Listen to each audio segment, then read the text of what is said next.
A Coca-Cola gasta milhares de milhões em publicidade todos os anos, mas nunca tenta vender os seus produtos. Vende uma ideia de felicidade, harmonia, união, mas há quem diga que é uma distração da verdade perturbadora. Há muitas acusações sérias contra a empresa, de que causou doenças, secas, exploração e muito pior.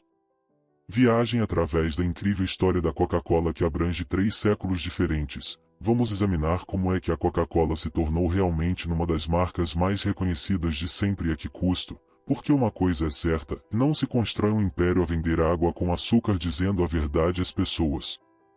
Tal como a Coca-Cola gelada, na década de 1880, houve uma certa reação contra os médicos e as pessoas começaram a utilizar remédios caseiros. Um grupo de empresários enganadores aproveitou esta oportunidade e começou a criar poções e elixires que alegavam ter uma grande variedade de benefícios médicos. Mas, sem qualquer regulamentação, podiam reivindicar os benefícios para a saúde que quisessem e, por isso, o negócio estava a florescer. Um dos medicamentos patenteados mais populares chamava-se Valmariane e continha uma mistura de vinho e cocaína que, supostamente, curava quase todas as doenças e enfermidades, desde que se bebessem 3 copos por dia. John, que ia morrer, deram-lhe morfina para tentar mascarar a dor nas suas últimas horas, mas John sobreviveu, no entanto, desenvolveu uma séria dependência da morfina, razão pela qual, quando descobriu o Valmariane, ficou viciado na bebida, pois pensava que o estava a ajudar a superar a sua dependência da morfina e, claro, depois de a beber, sentiu-se realmente melhor. Mas isso não se deve ao facto de ser medicinal, mas sim ao facto de conter vinho e cocaína. Mas como Pemberton adorava a bebida e ele próprio era químico, decidiu criar a sua própria versão e, em 1884, lançou à frente o Wine Coquir, que era basicamente uma imitação da Valmariane com mais alguns ingredientes adicionados. Um ano mais tarde, a proibição chegou e muitos estados proibiram o álcool. Pemberton teve de retirar o vinho da sua bebida e substituí-lo por água gaseificada, mas isso deixou a bebida com um sabor muito amargo, pelo que adicionou uma grande quantidade de açúcar para contrariar esse facto. A empresa viria mais tarde a afirmar que o nome não significava nada e que era apenas uma literação que soava bem, mas claro que isto não era verdade. O nome era uma referência aos 2 ingredientes principais da bebida, o coronel, que continha cafeína, e a folha de coca, que continha cocaína. Até hoje, a Coca-Cola nega que a sua fórmula tenha alguma vez contido cocaína, apesar de estar extremamente bem documentado que continha folha de coca, que contém cocaína. Eventualmente em 1929, encontrariam uma forma de remover toda a cocaína ativa das folhas de coca, uma vez que se tornou claro que a cocaína não era o medicamento mágico que tinham pensado inicialmente, mas na década de 1880 ninguém estava preocupado com a cocaína na bebida, pelo que, agora que o vinho tinha sido removido, a Coca-Cola podia continuar a ser vendida. Os primeiros anúncios da Coca-Cola descreviam-na como um maravilhoso tônico cerebral inofensivo que aliviava as dores de cabeça e de estômago, mas as vendas eram lentas porque havia inúmeros outros medicamentos patenteados que ofereciam a mesma coisa, pelo que a Coca-Cola não se destacava. Entretanto, Pemberton estava a ficar cada vez mais doente, as suas dores pioravam, a sua dependência aumentava e, em 1888, John Pemberton estava morto. A tragédia é que ele não fazia a mínima ideia de que a sua bebida se tornaria em breve uma das bebidas mais conhecidas de todo o planeta música. Mesmo antes de morrer, Pemberton vendeu a empresa por $2.300 a um ambicioso viciado em trabalho chamado Asa Candler. As investigações descobriram que Canelo pode não ter realmente comprado todas essas ações, uma vez que alguns dos documentos continham assinaturas falsas. Talvez nunca venhamos a saber exatamente o que aconteceu, porque Kendall até mandou queimar os primeiros registros da empresa, muito provavelmente para encobrir o seu rastro, mas tudo isso era irrelevante, porque na década de 1890 Asa Candler era o responsável máximo pela Coca-Cola. Primeiro, Candler começou a encher a cidade de faixas com a marca Coca-Cola, cartazes e outdoors, até pintou o logótipo em Barnes, e basicamente, colou o logótipo da Coca-Cola em tudo o que podia, para que as pessoas começassem a ver o logótipo em todo o lado, mas um dos primeiros golpes de gênio do marketing da Coca-Cola foi contactar todas as farmácias da zona, obter uma lista dos seus principais clientes e enviar-lhes um cupom gratuito para a Coca-Cola. A lógica era que, ao dar às pessoas um teste gratuito, elas se tornariam clientes para toda a vida, especialmente porque a bebida continha vários químicos viciantes. No entanto, depressa se tornou claro que publicitar a Coca-Cola como um medicamento era a estratégia errada. Em vez de a comercializar apenas para as pessoas doentes, podiam comercializá-la para toda a gente, posicionando-a simplesmente como uma bebida saborosa e relaxante que qualquer pessoa podia apreciar. A estratégia de marketing de massas da Coca-Cola foi um enorme sucesso, uma vez que as vendas começaram a crescer rapidamente, tendo Candler reinvestido cada vez mais dinheiro em publicidade e até começado a pagar estrelas de cinema e atletas para endossarem a bebida. A bebida representa que melhor maneira de o fazer do que pagar a celebridades populares para recomendarem a bebida? Começaram mesmo a apresentar fortemente o Pai Natal nos seus anúncios de Natal, sempre com uma Coca-Cola na mão, para fazer a ligação nas mentes das crianças entre a Coca-Cola e a alegria do Natal. Claro que nada deste marketing pode parecer particularmente especial, mas na altura a Coca-Cola foi pioneira em muitas estratégias de marketing que rapidamente se tornaram. Por exemplo, o sexo vende pode ser um clichê publicitário nos dias de hoje, mas muito poucas empresas exploraram-no tanto como a Coca-Cola com a sua utilização de raparigas da Coca-Cola, mulheres atraentes que tinham sempre uma Coca-Cola na mão. A Coca-Cola criou mesmo um departamento de estatística para analisar o tráfego automóvel e o movimento nos supermercados, de modo a poder determinar os locais mais eficazes para colocar os seus anúncios, e à medida que eram introduzidas novas tecnologias. Da rádio à televisão, a Coca-Cola estava sempre disposta a investir dinheiro em publicidade nestes novos meios de comunicação para garantir que toda a gente, em todo o lado, soubesse dos seus produtos. Inicialmente, a Coca-Cola era vendida sobretudo em fontes de refrigerantes, o que lhe permitia poupar muito dinheiro, porque só tinha de distribuir o xarope e depois este era misturado com água gaseificada por quem o vendia, pelo que os custos de transporte e distribuição da Coca-Cola eram muito mais baixos. Mas, um dia, dois advogados chamados Benjamin e Joseph vieram ter com Kanda com uma ideia: vamos engarrafar a Coca-Cola. Kanda pensou que era uma ideia muito estúpida. O engarrafamento era muito caro e complicado, mas Benjamin e Joseph disseram que assumiriam eles próprios todos os custos e riscos. Perder no cenário improvável de esta ideia de engarrafamento correr bem significava simplesmente que ele venderia muito mais xarope de Coca-Cola. Claro que, como sabemos agora, a Coca-Cola engarrafada foi um sucesso inimaginável e os clientes adoravam a Coca-Cola engarrafada. O Canadá não acreditava que o engarrafamento da Coca-Cola funcionasse, pelo que quase não pensou no contrato que assinou, pelo que não havia um prazo definido para o negócio nem qualquer menção à alteração do preço se o custo de produção do xarope de Coca-Cola aumentasse. O que isto significava era que Asa Candler tinha dado aos engarrafadores um contrato interminável para lhes fornecer xarope de Coca-Cola ao mesmo preço baixo, independentemente do aumento do custo dos ingredientes em bruto. Isto levaria a múltiplos processos judiciais entre a Coca-Cola e os seus engarrafadores ao longo das décadas seguintes. A empresa da Coca-Cola acabaria por pagar inúmeros milhões de dólares para comprar de volta alguns dos direitos que Candler tinha vendido por apenas $1, mas no início dos anos 1900 isto não era uma preocupação para Candler porque as vendas da Coca-Cola eram mais elevadas do que nunca e cresciam todos os anos. A razão para o rápido crescimento foi o marketing. Todos os anos a Coca-Cola gastava cada vez mais dinheiro em publicidade e todos os anos as vendas da Coca-Cola cresciam. No entanto, os maiores sucessos da Coca-Cola viriam de uma fonte bastante surpreendente quando a Segunda Guerra Mundial rebentou e foi anunciado que o açúcar seria racionado. No entanto, a Coca-Cola fez a alegação absurda de que deveria ser isenta do racionamento de açúcar porque a Coca-Cola era um produto essencial em tempo de guerra e, ainda mais absurdo, o governo concordou, em grande parte porque a Coca-Cola gastou enormes quantias de dinheiro a fazer lobby junto do governo.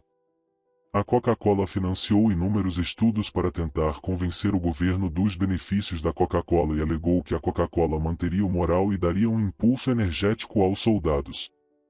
Os soldados acabaram por concordar em nomear um executivo da Coca-Cola para a comissão de racionamento, que concedeu à Coca-Cola uma isenção do racionamento de açúcar, enquanto todas as outras empresas tinham de reduzir as quantidades de açúcar que utilizavam durante a guerra. Ao vender a este preço baixo, a Coca-Cola perderia dinheiro por cada bebida vendida e, no entanto, esta decisão foi absolutamente genial, em primeiro lugar, aos olhos do público e, em especial, dos soldados, pois criou uma forte ligação entre a Coca-Cola e o esforço de guerra e ajudou a Coca-Cola a ganhar um enorme apoio público e boa vontade na mente de milhões de americanos. Aproveitaram a oportunidade para publicar novos anúncios em tempo de guerra que mostravam soldados a segurar garrafas de Coca-Cola, mas não só. Nos bastidores, a Coca-Cola tinha feito um acordo com o governo sobre a obtenção de dinheiro para os ajudar a instalar fábricas de engarrafamento de Coca-Cola no estrangeiro. De facto, os técnicos que instalaram as fábricas de Coca-Cola durante a guerra foram considerados tão vitais como as pessoas que estavam a reparar tanques e aviões, e como a Coca-Cola estava agora acessível aos soldados em qualquer parte do mundo, estes começaram a partilhar a bebida com os habitantes locais, ajudando a expansão da Coca-Cola para mais países.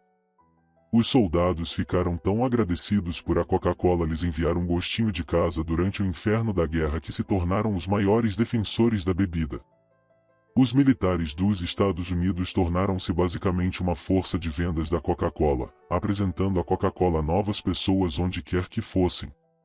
A Coca-Cola fabricada durante a guerra foi em grande parte responsável pela rápida expansão global da Coca-Cola em todo o planeta. Agora, há apenas um pequeno problema com esta ideia reconfortante da Coca-Cola como uma empresa patriótica que cuida dos soldados americanos. Durante a guerra, a Coca-Cola também fornecia a Coca-Cola à Alemanha nazi. A Coca-Cola estava literalmente a jogar dos dois lados, afinal a Alemanha era um mercado enorme para eles. No entanto, à medida que a guerra avançava, foram introduzidas restrições que cortaram o fornecimento de muitos bens à Alemanha para a maioria das multinacionais. O chefe da maior operação de engarrafamento da Coca-Cola na Alemanha, um homem chamado Max Schiff, teve uma ideia para contrariar estas restrições, pediu aos químicos locais que criassem uma nova bebida vagamente semelhante à Coca-Cola, mas em vez de ser feita com o xarope de Coca-Cola, que já não podia ser importado, era feita com restos de outros produtos alimentares, como a fibra de maçã. Mais tarde, a Fanta viria a chamar-se Fanta, uma vez que tantas outras bebidas tinham sido proibidas devido à guerra. A Fanta tornou-se um enorme sucesso na Alemanha nazi. Algumas fontes sugerem mesmo que a Caifus forçou mão de obra dos campos de concentração para ajudar a produzi-la. A Coca-Cola nunca teria sido capaz de se expandir pelo mundo tão rapidamente se não tivesse uma equipe de polígonos que falassem várias línguas, o que nos leva ao nosso patrocinador de vídeo, Lingoda, a maior escola de línguas online do mundo, que oferece cursos de inglês, francês, alemão e espanhol. Quer pretenda viajar pelo mundo e ser capaz de falar com os habitantes locais, quer pretenda fazer negócios noutro país, aprender uma língua é uma competência extremamente útil e interessante, mas com a Lingoda não tem de perder tempo a deslocar-se para as aulas. Há aulas online que decorrem 24 horas por dia, 7 dias por semana, para que possa assistir quando lhe for mais conveniente, mas ainda assim ter a experiência de aprender com professores nativos certificados, outra coisa de que gosto muito. A Lingoda oferece um curso intensivo de línguas de 2 meses chamado Sprint Challenge e se completar o desafio assistindo a todas as aulas em que se inscrever, pode receber até 100 euros de reembolso. Por isso, se quiser alcançar novos patamares na sua língua-alvo, a Lingoda é perfeita para o manter motivado e empenhado no seu objetivo. Inscreva-se agora com o meu link na descrição abaixo e obtenha 20 euros ou $25 de desconto nos seus depósitos. A Coca-Cola vai tentar dizer que o seu maior segredo é a fórmula secreta da bebida, que está escondida num cofre de alta segurança para dar um efeito dramático, mas a fórmula não é assim tão secreta, está na Wikipédia. A escola tinha um contrato de exclusividade com a Coca-Cola. A Coca pagava $3.000 por ano, ou seja, cerca de $1 por aluno, para poder ditar o produto que a escola vendia. A melhor forma de fazer de alguém um cliente da Coca-Cola para toda a vida é garantir que a bebe desde a mais tenra idade possível. Um chefe de marketing da Coca-Cola salientou que é muito mais fácil conseguir que uma pessoa, numa idade jovem e vulnerável, se torne um cliente de culto para toda a vida do que tentar convertê-la mais tarde, quando for mais velha. Escolas estavam subfinanciadas e necessitavam desesperadamente de dinheiro, por isso protegiam os produtos da Coca-Cola para os seus filhos. Esta é apenas uma das muitas formas que a Coca encontrou para contornar as regras relativas à publicidade a crianças. Outra forma é o facto de a Coca-Cola ter produzido inúmeros artigos de coleção, incluindo bonecas Barbie, cartas de jogar, jogos de tabuleiro, caminhões de entregas e outros brinquedos que dizem ser para adultos. Em 1982, a Coca-Cola chegou mesmo a comprar a Columbia Pictures para poder integrar facilmente a colocação de produtos nos seus filmes, embora mais tarde tenha vendido o estúdio de cinema e decidido pagar a outras empresas para colocarem produtos da Coca-Cola. Mas a colocação de produtos em filmes familiares é uma lacuna inteligente que lhes permite contornar as regras relativas à publicidade dirigida às crianças e funciona. A investigação demonstrou que, mesmo para os bebês, a Coca-Cola é uma das marcas mais reconhecidas do mundo, mas nos anos 80 começou a surgir um problema para a Coca-Cola, pois acumulavam-se cada vez mais dados sobre os efeitos negativos que a Coca-Cola tinha para a saúde. Sempre houve preocupações sobre o facto de a Coca-Cola apodrecer os dentes, mas novos dados mostravam os graves efeitos que a Coca-Cola tinha na obesidade, na diabetes e numa série de outros problemas de saúde. Um estudo sobre crianças descobriu que mesmo apenas um refrigerante açucarado extra por dia lhes dava 60 vezes mais hipóteses de ficarem com excesso de peso. Outro estudo mostrou que se os bebés forem expostos a uma elevada ingestão de açúcar, ficarão condicionados a depender do açúcar para o resto das suas vidas. Também não ajudou o facto de a bebida conter cafeína. A Coca-Cola alegou que era apenas por uma questão de sabor, mas em testes cegos de sabor as pessoas não conseguiam distinguir uma versão sem cafeína, o que deixou algumas pessoas a perguntarem-se por que é que a Coca-Cola continuava a adicionar esta cafeína viciante a uma bebida que era vendida tanto a crianças. É mais fácil pôr em dúvida a ciência do que debater as políticas, porque é sempre possível afirmar que é necessária mais investigação. Assim, nos bastidores, a Coca-Cola estava a investir centenas de milhares de dólares em estudos para pôr em dúvida a ligação entre os refrigerantes e a obesidade e a diabetes. A Coca-Cola também gastou milhões de dólares a fazer lobbying junto de funcionários públicos contra os impostos sobre o açúcar e contra diretrizes alimentares mais rigorosas. Alegadamente, fizeram acordos à porta fechada sobre donativos a campanhas de certos políticos a favor de um tratamento especial para a Coca-Cola. Eventos desportivos para tentar criar a ilusão de uma ligação entre o grande desempenho atlético e a Coca-Cola. No entanto, a Coca-Cola, com seu bom senso, só podia empatar durante algum tempo antes de a ciência se tornar demasiado inegável para ser contestada, pelo que começou a expandir-se para outras bebidas, por exemplo, uma marca de água engarrafada chamada Dasani. A Coca-Cola tentou defender-se, explicando que a água passa por um processo de purificação, mas isso só piorou as coisas, porque, afinal, adicionaram acidentalmente um lote de minerais que contaminou a água e, como resultado, 500.000 de garrafas em circulação tiveram de ser retiradas das lojas por receios de segurança. No entanto, este não foi o pior dos problemas de contaminação da Coca-Cola. Em 1999, na Bélgica, as crianças começaram a ficar doentes depois de beberem Coca-Cola, o que acabou por levar à retirada de todos os produtos da Coca-Cola. A França também registrou mais de 100 pessoas doentes devido à Coca-Cola estragada e proibiu temporariamente os seus produtos. Acusada de não levar o problema suficientemente a sério na Índia, a Coca-Cola foi acusada de contaminar as águas subterrâneas com águas residuais. A Coca-Cola admitiu que tinha um problema de águas residuais, mas insistiu que tinha resolvido o problema. O Centro para a Ciência e o Ambiente, em Nova Delhi, também anunciou ter encontrado pesticidas na Coca-Cola e na Pepsi que, se consumidos durante um período suficientemente longo, podem causar cancro, defeitos congênitos e graves perturbações do sistema imunitário. Uma mulher de uma aldeia local disse aos jornalistas que, antes da chegada desta empresa, as nossas vidas eram confortáveis e bonitas. o historial ambiental da Coca-Cola continuou a piorar. A empresa também tem fábricas de engarrafamento em várias zonas afetadas pela seca e as autoridades culparam a Coca-Cola por um declínio dramático da água disponível. Este problema foi particularmente grave em algumas zonas do México porque, entre 2000 e 2006, o presidente do México era um homem que tinha sido formalmente diretor da Coca-Cola México. O presidente começou a dar um tratamento favorável à sua antiga empresa depois de ter sido eleito e, durante a sua presidência, deu à Coca-Cola 27 concessões de água que, segundo muitos, permitiram à Coca-Cola poluir a água e até mesmo roubar água pertencente a povos indígenas. Um residente local afirmou que costumava haver muita água aqui e agora há escassez. Os críticos afirmam que este é mais um exemplo de como a Coca-Cola beneficia de negócios obscuros com políticos. É claro que a Coca-Cola sempre teve de adquirir grandes quantidades de recursos naturais para ser bem-sucedida, de facto, é o maior comprador de açúcar do mundo.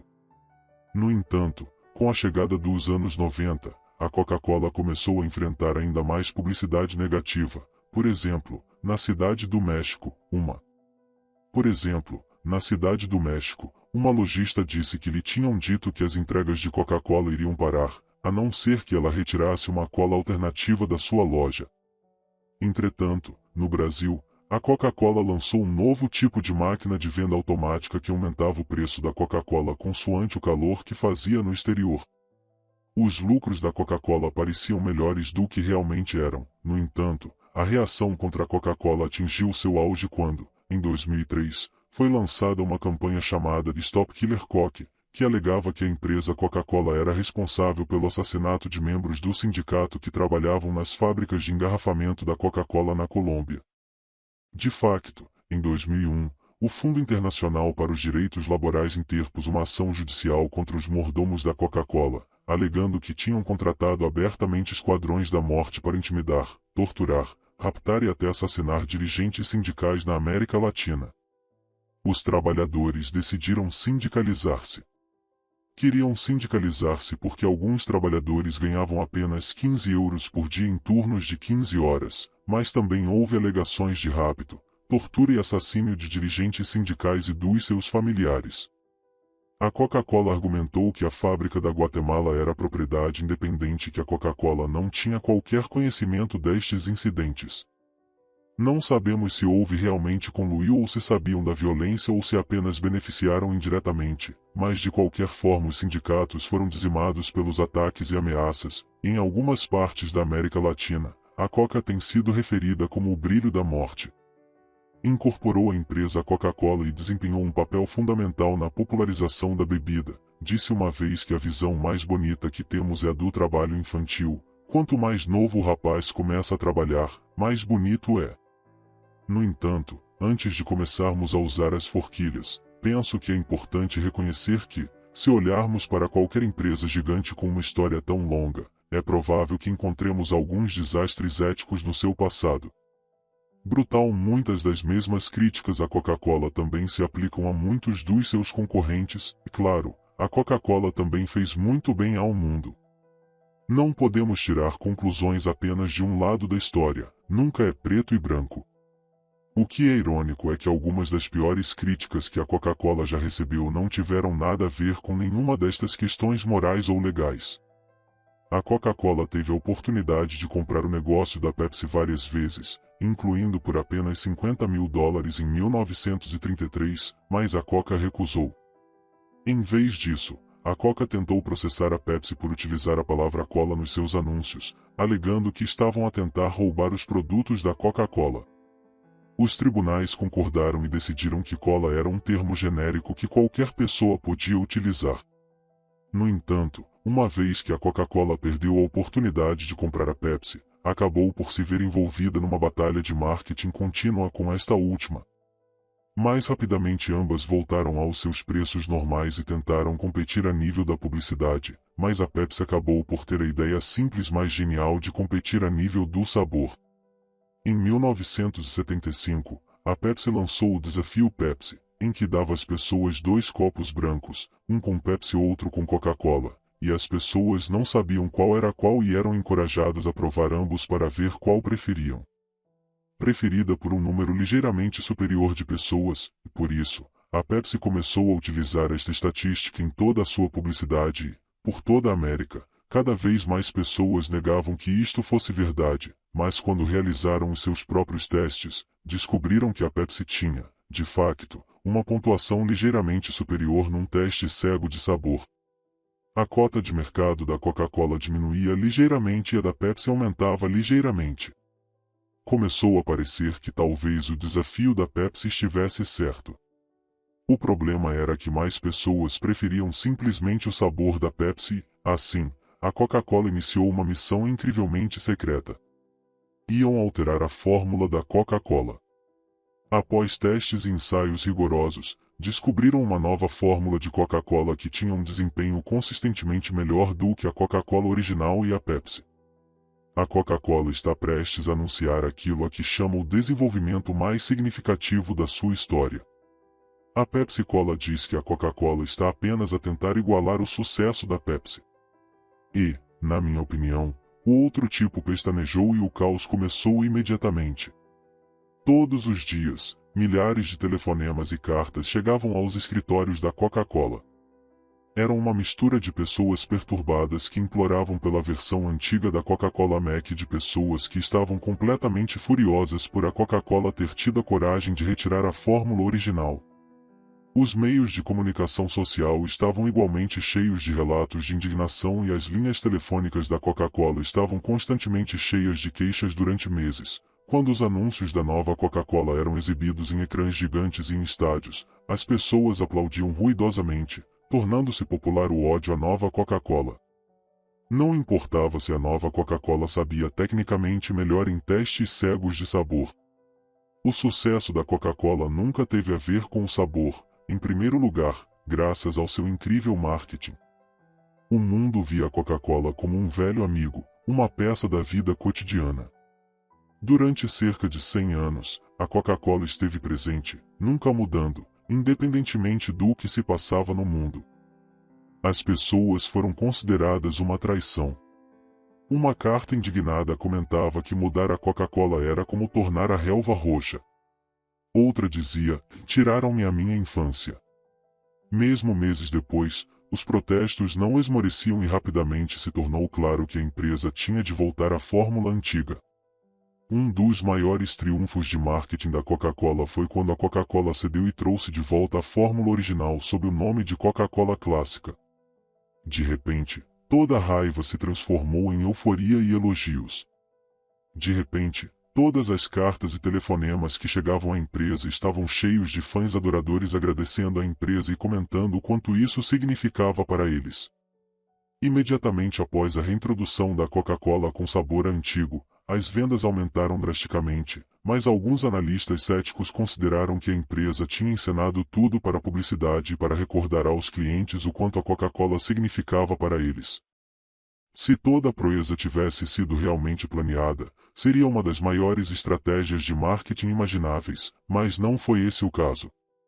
De facto, mesmo depois de terem reintroduzido a versão clássica, mantiveram a nova Coca-Cola disponível nas lojas, porque pensaram que, quando as pessoas tivessem mais tempo para experimentar o novo sabor, acabariam por se converter à nova fórmula. Sou Don Keg, presidente da empresa Coca-Cola. O que não sabíamos era quantos milhares de pessoas iriam telefonar e escrever a pedir-nos para trazer de volta o sabor clássico da Coca-Cola original. Bem, nós lemos e ouvimos e vocês sabem o resto, são ambos vossos, o novo sabor da Coca-Cola e a Coca-Cola clássica. O vosso direito de escolha está de volta, mas estavam novamente errados.